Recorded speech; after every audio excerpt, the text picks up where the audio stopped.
We have the Advent candles over here. Advent is a way to celebrate the 4 Sundays leading up to Christmas. The first candle represents hope. Now, the following Sunday represents peace. My hope is for peace.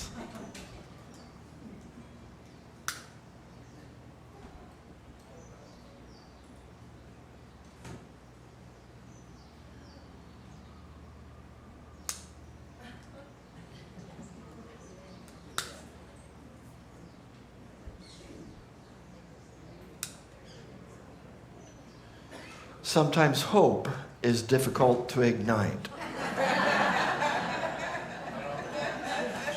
Sometimes hope is difficult to grasp when we see so many difficult things going on around us.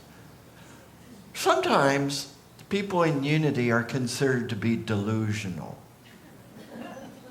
The reason we're sometimes considered to be delusional is that we believe that God is in everything, that God is in everybody, that there's only one power and one presence, and that presence is peace, that presence is love, that presence is hope, that presence is faith. At times, people look at the world and think, their heads must be in the sand. Don't they see what's going on in our world? Don't they see the injustice, the violence, the genocide? We do see it. We're in this human soup of consciousness along with everybody else. And would you acknowledge that it is difficult to always be in a state of oneness, a state of knowing there's only one power and one presence, of knowing that there is only God and that God is living as everything and everybody? Does anyone else here ever have a challenge with that? I'm raising my hand too. Sometimes life seems very difficult. Sometimes it's like, really? Wow. And it just seems like things continue to heat up in our country, around the world. And we're not suggesting that we ignore those things. Rather, just as I referred to that scripture where the angels declared peace on earth, we are the ones that are here to give birth to the Christ. We've talked about the birth of Jesus 2,000 years ago, Jesus the Christ, because he fully embodied that presence of God, that presence of oneness. But Jesus also declared in John, greater things shall you do that believe in me, because each and every one of us here are to embody that Christness here and now in our day. We have depended too long for someone else to do this. We are the ones. Please repeat that with me. We are the ones. We are the ones to embody this presence of God. We are the ones to embody the Christ. We are the ones to bring birth to the Christ in our day. That's our real mission statement. I mean, our mission statement is centered in God. We transform lives. And we inspire people to make a positive difference in our world. But if you get right down to it, the way we do that is by presencing, being the presence of the Christ, being the presence of God in this world. Have you ever met Christ? I'm talking about Christ with skin on. Maybe in a hospital. I remember getting ready for surgery. And Reverend Levitt came to me, and Reverend Levitt is watching. He came to me before surgery and held that presence with me and prayed with me, and we knew together the truth of healing and wholeness. And he came after the surgery to hold that presence. He was embodying the presence. Chaplain Becca does this also on a regular basis at the same hospital with Reverend Levitt, embodying the presence. Maybe you've met Christ on a train or a plane. I don't know what I'm doing. I got high energy, Daniel. I'm going to keep going. Maybe you've met Christ on the plane or train, airport, or somewhere else. Someone who spoke a word that you needed to hear. Someone who said just what you needed in that moment. How did they know? How did they know what to say? How did they know what to be in that moment? How did they know you were hurting? How did they know what your need was right at that moment? It's because they were presencing and living in that presence of the Christ. They were being that Christ presence. They were giving birth to the Christ on that airplane, in that train, in that grocery line, as you're preparing for surgery, as your loved one's in the hospital, wherever it is. They were presencing that. You can presence this too. You can presence this, first of all, by the inward journey. The inward journey is the journey of prayer and meditation. Prayer and meditation is not just for those who are paid to do it. It's not just for ministers. Oh, we pay the minister to pray. No, I pray no matter what, whether I'm paid or not. Each one of us is called to do the inner work, the inner journey. I challenge us all to have a daily time. You may say, well, I have a short attention span. Do you know how many times I was kicked out of the classroom because of a short attention span? I meditate because it saved my life. If I can meditate, you can. Let me just take that excuse away from you.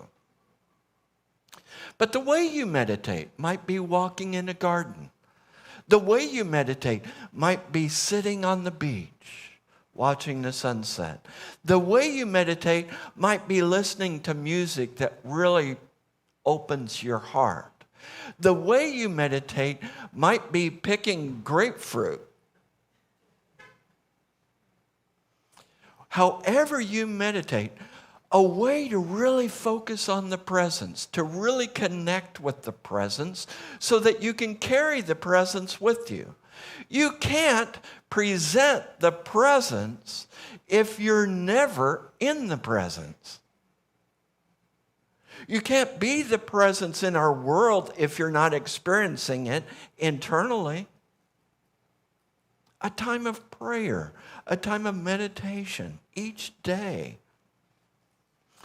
We now live 2 or 3 blocks from here, but we did live in Kailua, and we would drive back and forth from Kailua.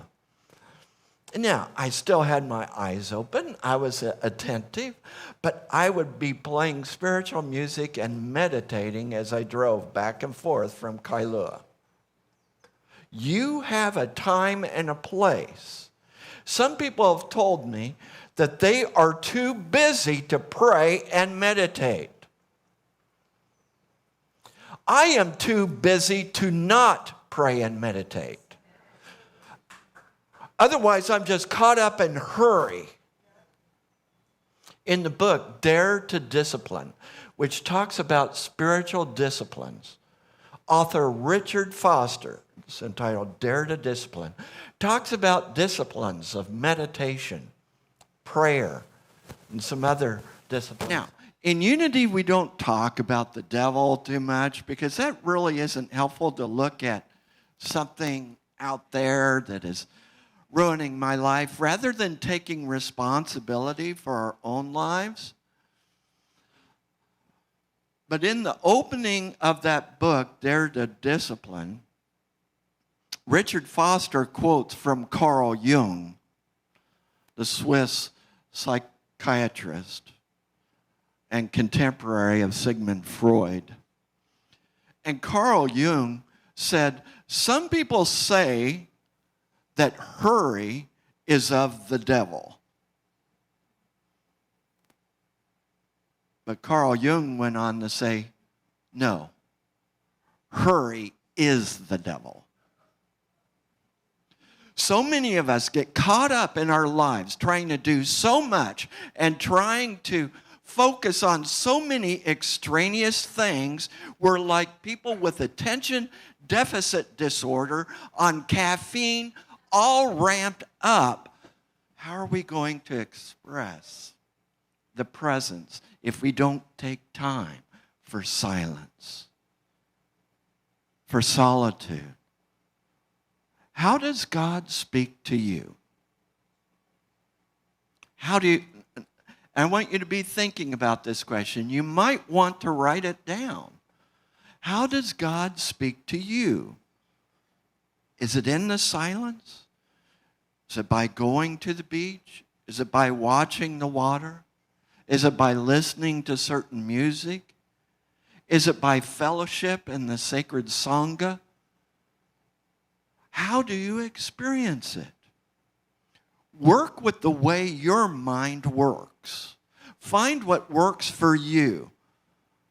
Now, I have times of silence every day. I have times of chanting. I have times of going out in nature. I have times of listening to music. I try to do it all because some days, some things work better than others. But each day, spend time in the presence. That's the inward journey. A second way that we express the presence in our world is the outside journey. So we have the inward journey and the outward journey.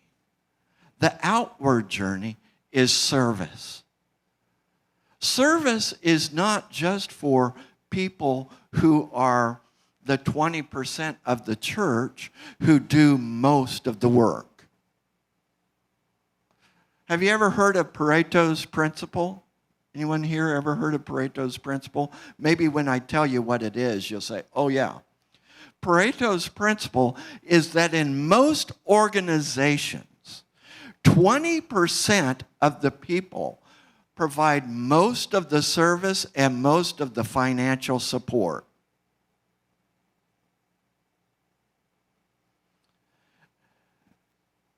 Doctors Gary and Jane Simmons will be here next week, and Jane is a phenomenal speaker.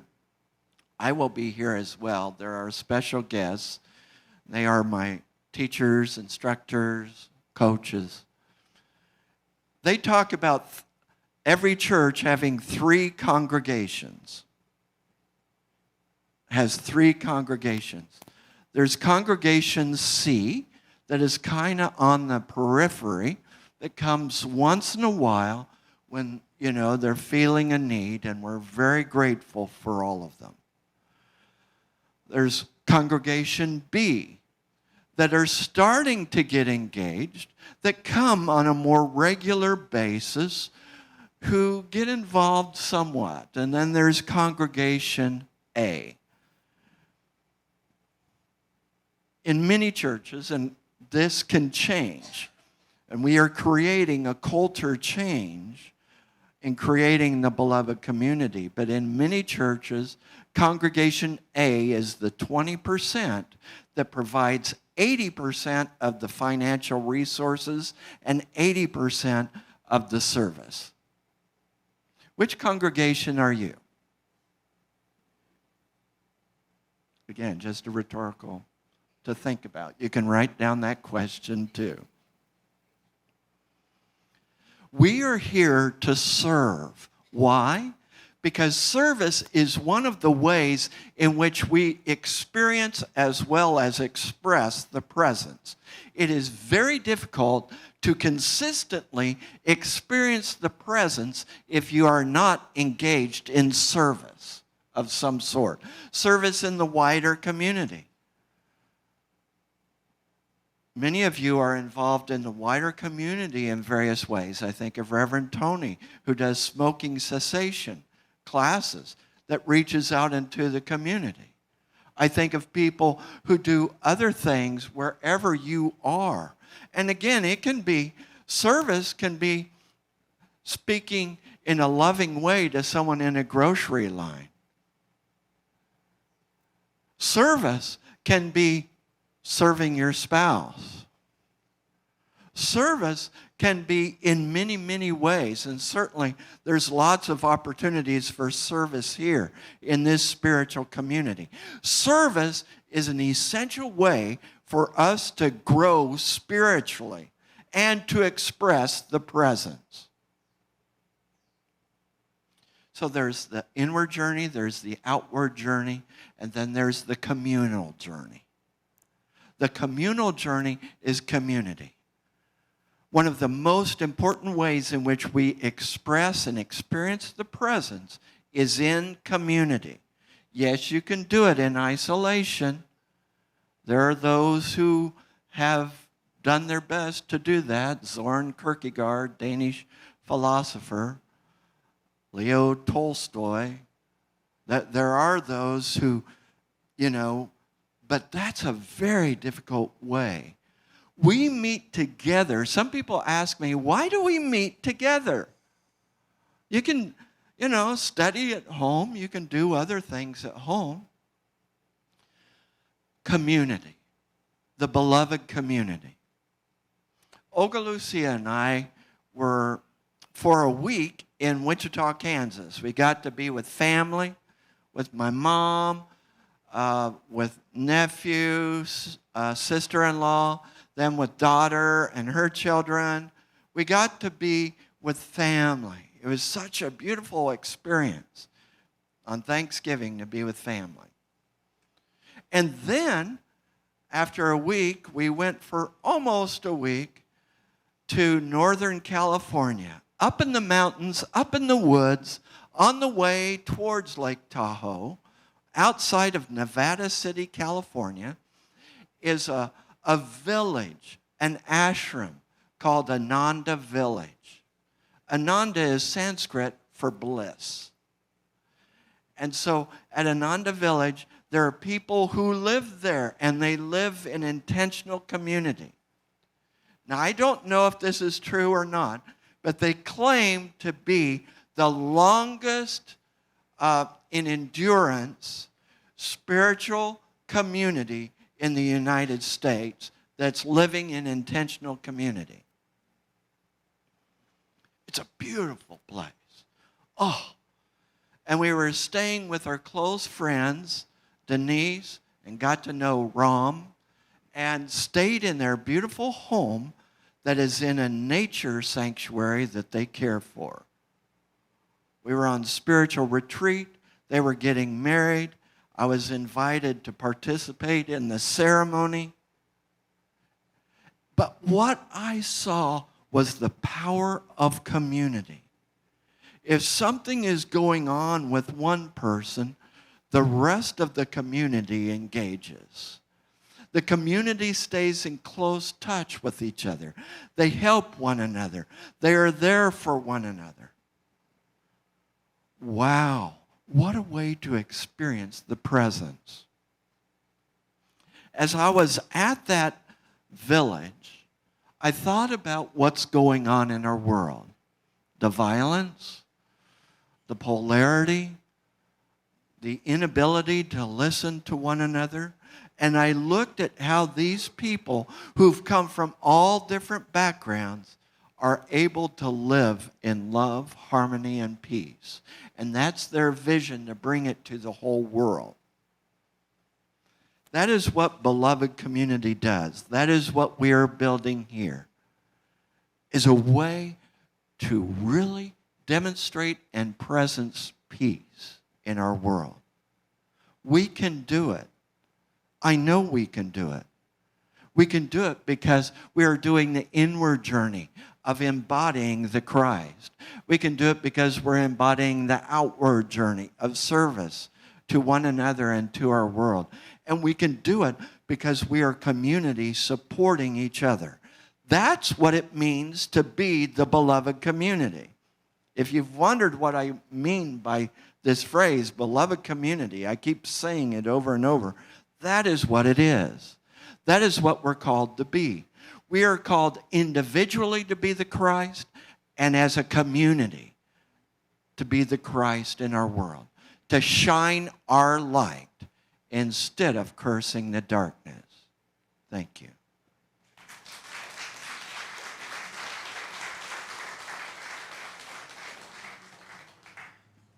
I invite us to take a deep breath. Relax your gaze or close your eyes and move into that inner presence and that presence, that we space that connects all of us together. We are the body of Christ, the embodiment of Christ, individually and collectively.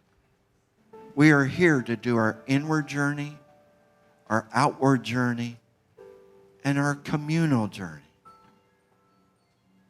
We get in touch with that presence of the Christ as we go into the silence.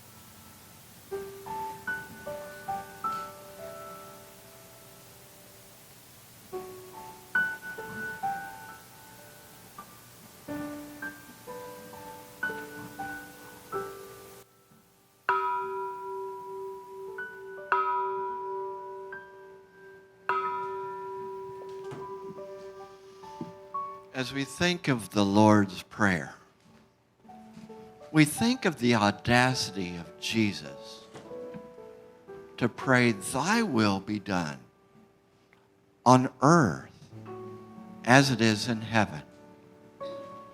Jesus believed we can do this. I believe we can too. It is time for us to bring peace to earth, to bring the kingdom of God to earth. And so it is.